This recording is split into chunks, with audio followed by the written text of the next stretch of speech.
berjanji lah. Hey yo, welcome back on Ruang Publik Garut.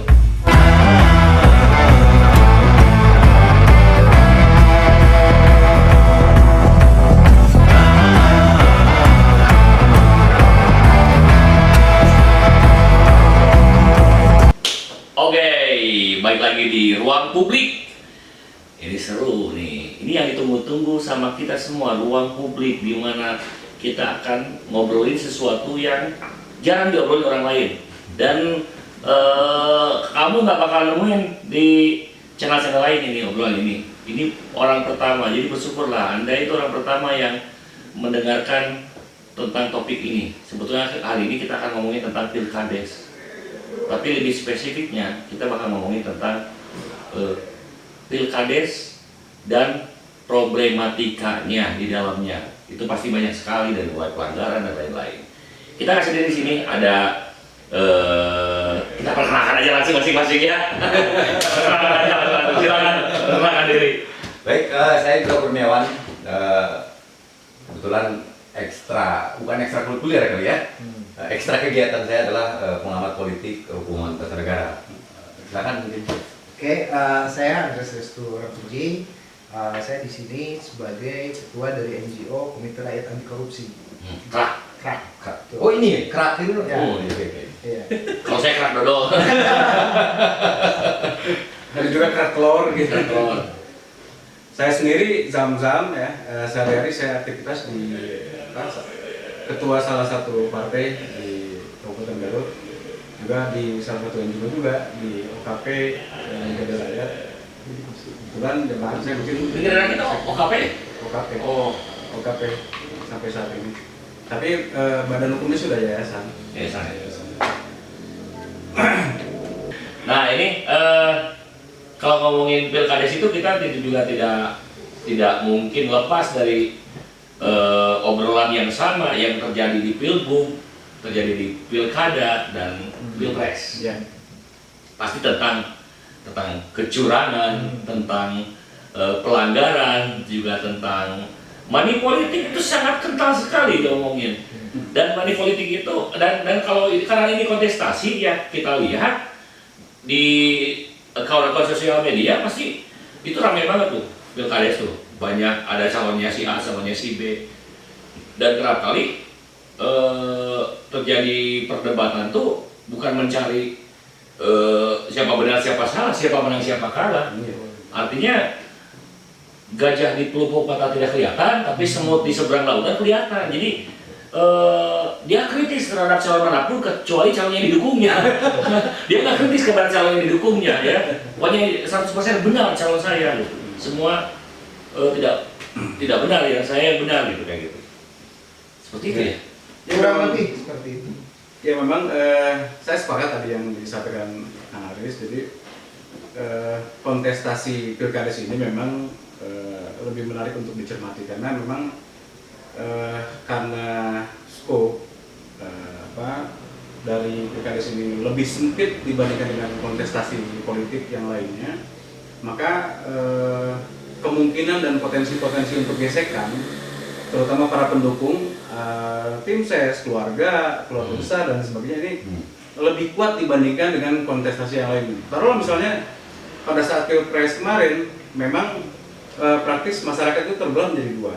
Ya. Tapi tidak ada konflik yang menajam, tidak ada yang sampai menajam persis.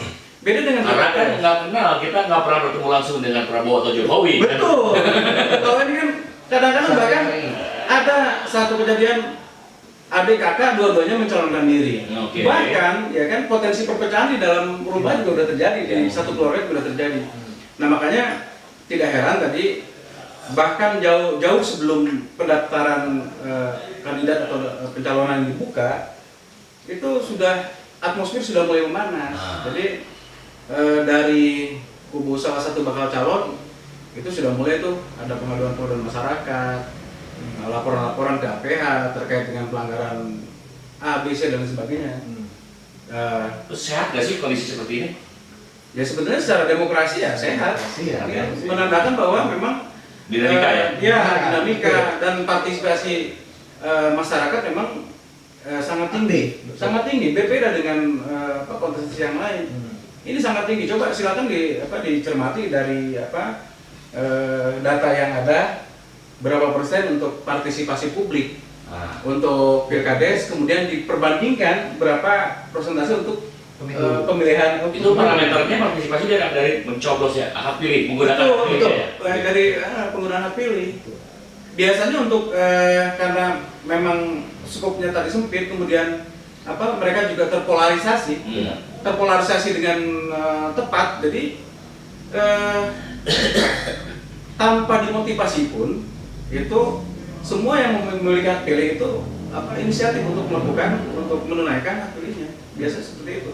Beda dengan pilpres atau misalnya pemilu. Kadang-kadang kalau tanpa sosialisasi yang baik dari panitia atau misalnya dari biasanya sih yang sampai dijemput kan. Panitia pemilihan itu sampai jemput yang tingkat TPS itu kan sampai. Nah, ini mungkin yang sedikit menjadikan sehingga kontestasinya itu sangat terasa. Jadi di suksesi pilkada ini memang lebih dari yang lain. Itu mungkin saya rasa, makanya tidak heran kemarin beberapa kali kan DPMD duduk masa pendukung salah satu calon yang nggak lolos kan seperti itu. Nah ini kan yang sedang hangat dan hari ini memang seperti itu. Ya, betul. Kalau dalam perspektif politik gitu ya, demokrasi di kita itu kan dinilai sebagai demokrasi yang paling baik sebetulnya. Bahkan Yang paling mahal menjadi itu. Nah, bicara tentang mahal itu, artinya bagaimana kita memaknai politik uang. Betul. Demokrasi itu kan sebetulnya diukur dari one man one vote. Betul. Itulah keberhasilan. Kuantifikasi, angka kita bisa dapatkan. Tapi kualitas, ya kan? One man one vote. By the fact, one man has been encouraged 100 voters. Ya. Artinya apa? Kalau memang satu pemilih memang dia bisa memastikan pilihannya, itu bagus. Baru demokrasi. Yang tidak demokratis apa? Ketika satu orang bisa memastikan 100 atau 1000 hak pilih lainnya. Nah, problem mendasar di kita kan sebetulnya itu dari sisi proses politik. Dan itu dilakukan dengan cara-cara kecurangan biasanya. Ya, banyak hal lah. Kan dari dulu sebetulnya dari sisi election apapun ya, dari pilpres, pilkada, termasuk pilkada saat ini, permasalahannya kan sponsorship. Betul. Ya kan, sama political incumbent. Itu kan yang paling sulit tuh. Dan incumbent itu kerap kali dianggap paling diuntungkan. Itu tidak hanya di pilkades, di pilpres, pilgub dan lain-lain juga seperti itu. Incumbent itu adalah posisi yang paling diuntungkan. Meskipun menang kalah belum tentu ya, tetap aja itu ada variabel lain. Betul, bayangkan saja ketika seorang yang sudah dipilih, apalagi sekarang tiga periode lah gitu ya. Ketika satu orang yang sudah jadi kepala desa menginginkan lagi mencalonkan kembali, maka modalnya itu besar sekali. Karena setiap hari dalam kegiatannya dia itu bisa kampanye. Ya. Lalu bagaimana? Itu tidak sehat secara kualitatif. Itu bagaimana? Tapi itu pelanggaran sebetulnya. Dia kita curi start. Atau kalau misalkan gini, bisa nggak? Misalkan enggak, kan dia bisa berkelit. Saya nggak kampanye loh. Betul. Saya cuma mengingatkan untuk buang sampah. Misalkan, misalkan gitu. Terus berjanjilah. Berjanjilah. Memang tadi Kang Indra betul, memang salah satu tadi secara tidak langsung diuntungkan memang untuk incumbent. Karena kan kita juga Kang Aris ya, apa yang kemarin diangkat oleh kawan-kawan kerak, oleh Kang Andres selaku ketua juga kemarin cukup menarik. Jadi ada temuan berdasarkan informasi yang bisa dipercaya. Karena sih kemarin begitu ya Kang Andres. Iya, betul. Jadi ada dugaan-dugaan gitu kan, berdasarkan pengaduan dari masyarakat ke APH bahwa diduga kuat incumbent ini menggunakan keuangan desa untuk kepentingan kampanye. Dan dasar dia kadang-kadang kerap kali kalau di kontestasi, dasar pengaduan itu adalah karena dia dirugikan. Dia pasti ada di kubu lawannya loh sebenarnya. Itu. Ya kalau itu nggak ada kepentingan dia kan. Karena jarang yang saya tidak ada kepentingan, saya hanya menegakkan hukum. Jarang terjadi. Tapi kalau menurut saya ini menarik apa yang disampaikan oleh Kerak ini sebagai upaya sebetulnya secara sosio, ini Bung Haris ini kan ahli sosial lah gitu ya, bagaimana dia mengamati gitu sosial, hak individu dia lihat juga gitu. Secara sosio, fakta itu terjadi sebetulnya. Tapi ketika teman-teman TRAK ini mencoba mau masuk ke wilayah yuridis, ini yang menjadi gap dalam pembuktian sebetulnya. Ya kan? Ini yang sulit dibuktikan sebetulnya karena kampanye itu kualitas. Kampanye itu kualitatif banget gitu. Bagaimana ketika sebuah perkara itu diangkat ke kejaksaan, maka alat bukti yang akan dicari. Saya kasih tahu, dari periode 2015 sampai 2020, hampir 600 terdakwa itu berasal dari perangkat desa. Ini concernnya dari sisi penggunaan dana desa. Ada 2 terdakwa, itu kalau nggak salah kepala desa di daerah Sulawesi lah, di Bone di sana. Dia memang ditangkap oleh kejaksaan. Gara-gara pakai dana desa. Pemakaiannya dana desa markup sama proyek fiktif lah, biasa seperti itu. Tapi ketika pengakuannya, katanya 40% yang dia korupsi itu, yang dia metodenya markup dengan proyek fiktif, dia gunakan untuk kampanye. Pada akhirnya sebetulnya aparat penegak hukum itu sebetulnya akan sulit melihat bukti bahwa anggaran itu memang betul dipakai kampanye, kecuali atas memang kesadaran dirinya untuk mengakui itu. Nah, sehingga ini kan kalau sudah ditarik ke dasar yuridis, pembuktiannya kan sulit. Tapi kalau ditarik ke wilayah politis, apa yang disampaikan Bung Aris tadi bahwa ini bergelinding ya. ya itu bisa terjadi secara sosio. Karena ketika dia melakukan pun dia siap dengan pembenarannya. Iya, ya bayangkan saja ketika seseorang ditanya misalkan, oke kamu kepala desa, kamu kemarin pergi ke satu tempat ngomong sosialisasi, saya pakai dana pribadi, bagaimana kita bisa membuktikannya? Dan pribadi ini masih tanda kutip, karena pribadi ini masih gimana ya? Karena hampir 70% yang jadi dewan pun kan itu pribadi, itu masih pribadi ngegoreng daging gaji. Iya betul. Ya, jadi yang saya tahu di lapangan. Oke, gini ya. Pertama, saya orang lain. laporan pengaduan dari beberapa tokoh masyarakat itu terkait beberapa mungkin dianggap sebagai satu tindakan kecurangan.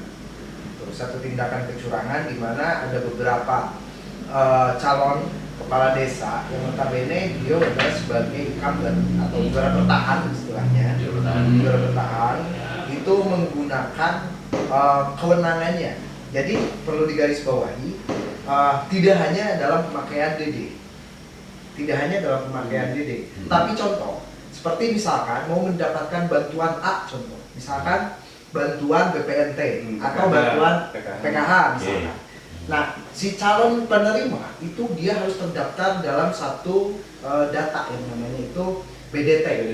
Ya, BDT. Itu kemudian banyak oknum ya, saya bilang, oknum kepala desa itu kemudian mengintimidasi daripada calon pemilih untuk kemudian bagaimana dia memilih orang tersebut supaya dia masuk kepada BDT.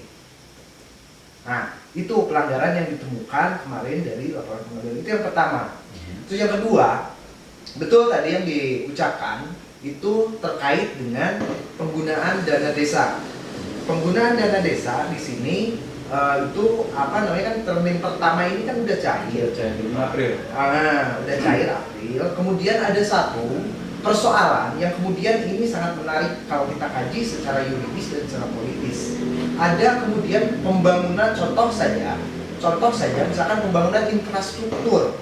Nah, dalam pembangunan infrastruktur, kemudian dalam APBDes-nya itu tertuang sejumlah nominal, tetapi faktanya di lapangan itu tidak selesai.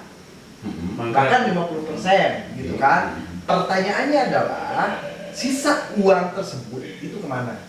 Berarti itu sudah itu kan merupakan satu pelanggaran. Dengan atau tanpa pilkades pun itu udah melanggar. Nah, itu udah pelanggaran, yaitu masuk kepada undang-undang tipikor, itu masuk penyalahgunaan undang-undang dan jabatan, terus kemudian memperkaya diri sendiri dan kelompok gitu kan. Nah, berarti tanpa pilkades pun ini udah melanggar. Nah, sebetulnya itu. Nah, kemudian ketika ada muncul pilkades gitu kan, patut diduga, bahasa secara hukum, patut diduga gitu, itu digunakan untuk kepentingan kampanye dengan indikator-indikator ataupun informasi-informasi yang didapatkan dari pengadu kemarin ke saya, ini A, B, C sampai Z. Nah, itu sebetulnya poin-poin di lapangan yang menjadi satu bentuk persoalan. Itu baru dalam proses kampanye. Ya. Belum lagi dalam proses pasca, pra, yaitu pendaftaran.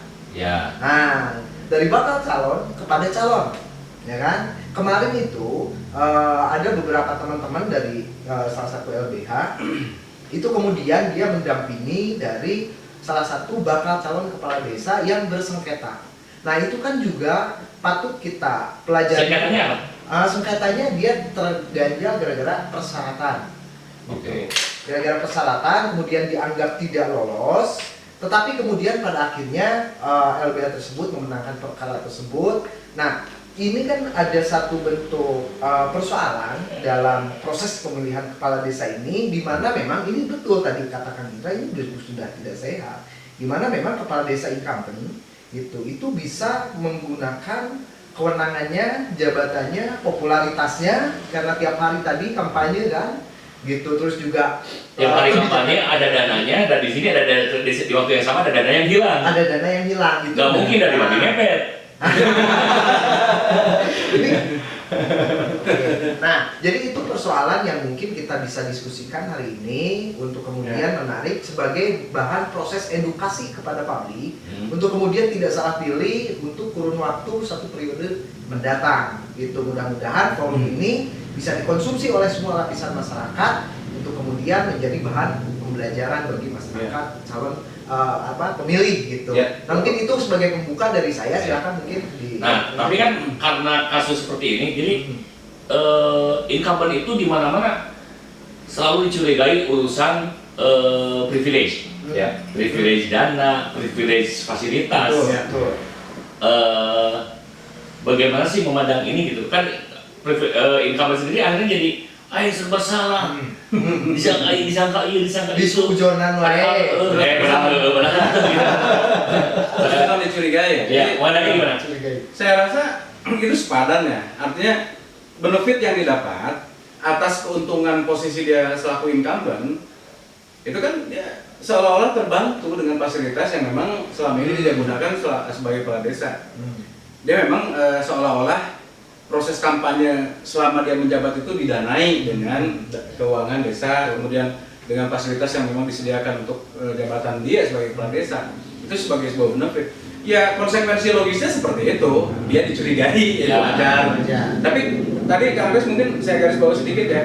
Ini tidak untuk mengeneralisasi sebuah incumbent. Ini kita bicara case by case ya. Cuma memang sama persis laporannya informasi yang saya dapat juga memang bahkan jauh sebelum pencalonan, beberapa bulan pencalonan dibukanya pencalonan pilkades itu memang laporan di APH itu sudah menumpuk. Ada ya. Dari berapa puluh desa itu sudah masuk. Itu makanya tadi saya sampaikan bahwa secara substansi bahwa case-case yang disampaikan oleh teman-teman ini itu secara politis memang betul, secara sosial itu terjadi. Iya. Hanya ketika dibawa ke evidence, Dibenarkan atau tidak hal ini gitu. Ini akan ada kesulitan di alat bukti sebetulnya. Di pembuktian. Di sisi itu sebetulnya. Karena mungkin saya memandang dari sisi yuridis, ini kan gini. Kalau mandang dari sisi yuridis, maka saya pastikan kejaksaan akan sulit mencari alat bukti. Betul. Jadi kalau balik lagi ke kecerdasan kehidupan politik, sebetulnya kan problem kita itu 1.000 orang itu punya hak pilih di sebuah desa. Yang harus kita pikirkan itu adalah apa sebetulnya? Yang harus kita pikirkan itu apakah 1.000 orang itu mampu untuk memilih? Kan ada sebuah buku yang menyatakan kebodohan itu adalah hak di Indonesia. Karena apa? Ya karena apa? Kualifikasi orang memilih. Orang kita kan cenderung itu demokrasi itu ketika semua orang bisa memilih. Kita itu tidak pernah memikirkan semua orang itu mampu memilih.